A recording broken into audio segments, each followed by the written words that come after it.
থানার ওসির সঙ্গে তৃণমূলের উপপ্রধানের ধাক্কাধাক্কি হাতাহাতি, উত্তপ্ত হয়ে ওঠে হাওড়ার জগৎবল্লভপুর থানা চত্বর। প্রকাশ্যে মুখ্যমন্ত্রীকে নিয়ে কটূক্তির প্রতিবাদে থানায় অভিযোগ জানাতে যান পঞ্চায়েতের উপপ্রধান, আর সেখানে গিয়ে হেনস্থার শিকার হন উপপ্রধান, এমনটাই অভিযোগ উঠে আসে। কাঠগড়ায় জগৎবল্লভপুর থানার ওসি সুরজিৎ সরকার জনপ্রতিনিধিকে খারাপ ভাষায় গালিগালাজ এবং ধাক্কা দেওয়ার অভিযোগ ওসির বিরুদ্ধে। প্রতিবাদী তৃণমূল কর্মী সমর্থকরা থানার বাইরে বসে ধর্ণা দেয়।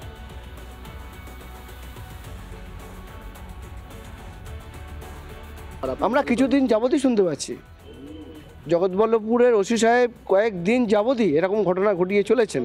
আমরাও সেটা দলকে জানিয়েছি, কেন কিসের জন্য কীরকম ওনার ঔদ্ধত্য জগৎবল্লভপুর মানুষ বুঝতে পারছেন। তো আমরা আশা করছি, আমরা দলকে জানিয়েছি, আমাদের এই সময়টুকু তো দলকে দিতেই হবে, তো আমাদের যেভাবে ইনস্ট্রাকশন দেবে সেভাবে আগামী দিন চলবে।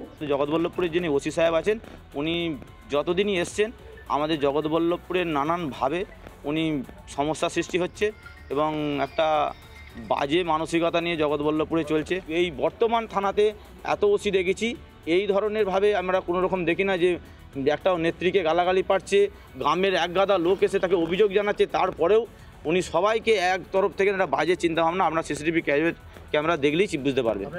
আইনত রায়দিঘি থানার সামনে বিক্ষোভে ফেটে পড়লেন এলাকার বাসিন্দারা। অভিযোগ, পুলিশের মদতেই এলাকায় বাড়ছে দুষ্কৃতির তাণ্ডব।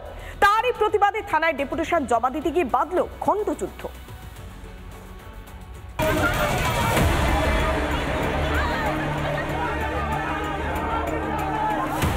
এলাকায় বাড়ছে দুষ্কৃতী দৌরাত্ম্য, আর এই দুষ্কৃতী দৌরাত্ম্যের জেরেই খুন হয়েছিলেন শেখ বাহাদুর নামে এক ব্যক্তি। অভিযুক্তদের ফাঁসির দাবিতে রায়দিঘি থানা ঘেরাও করলেন স্থানীয়রা।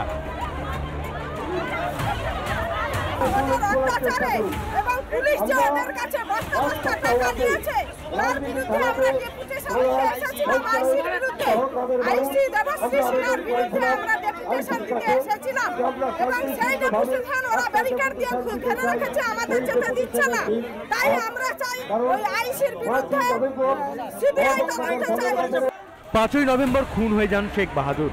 পারিবারিক বিবাদ হলেও অভিযোগ ওঠে এলাকার একদল দুষ্কৃতীর বিরুদ্ধে। তাদের গ্রেপ্তারের দাবি জানান স্থানীয়রা।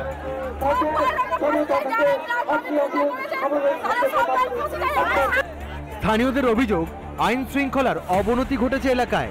সেই অভিযোগেই রায়দিঘি থানা ঘেরাও করা হয়। অভিযোগ জানাতে গেলে পুলিশের সঙ্গে ধস্তাধস্তি হয় বিক্ষোভকারীদের। একদিকে অনুপ্রবেশ আর অন্যদিকে চলছে আইন শৃঙ্খলার অবনতি। দুইয়ে মিলে উত্তাল বাংলা। কবে মিটবে সমস্যা? উত্তর এখনো মেলেনি। দক্ষিণ 24 পরগনা থেকে বরুণ হালদারের রিপোর্ট, রিপাবলিক বাংলা। নানা ধরনের কন্টেন্ট দেখার জন্য লাইক করুন, শেয়ার করুন আমাদের ফেসবুক পেজ, সাবস্ক্রাইব করুন আমাদের ইউটিউব চ্যানেল। পাশাপাশি অন্যান্য ব্রেকিং নিউজের জন্য অবশ্যই চোখ রাখুন রিপাবলিক বাংলায়।